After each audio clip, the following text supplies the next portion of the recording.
கர்த்தருடைய பரிசுத்த நாமத்திற்கு ஸ்தோத்திரம்.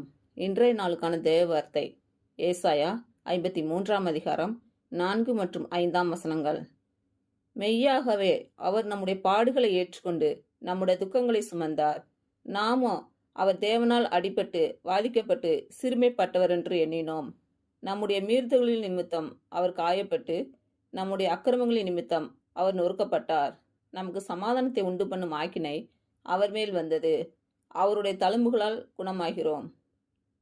இன்று பிறந்த நாள் மற்றும் திருமண நாள் காணும் அனைவருக்கும் இயேசு கிறிஸ்து நாமத்தினாலே வாழ்த்துக்கள். கர்த்தர் உங்கள் பலவீனங்களை மாற்றி உங்களுக்கு பலத்தை கட்டளையிடுவாராக. கர்த்தர் உங்களையும் உங்கள் பிள்ளைகளையும் உங்கள் பிள்ளைகளின் பிள்ளைகளையும் ஆசீர்வதிப்பாராக. கர்த்தர் உங்களோடு இருந்து உங்கள் பணிகளையும் பயணங்களையும் ஆசீர்வதிப்பாராக. ஆமேன்.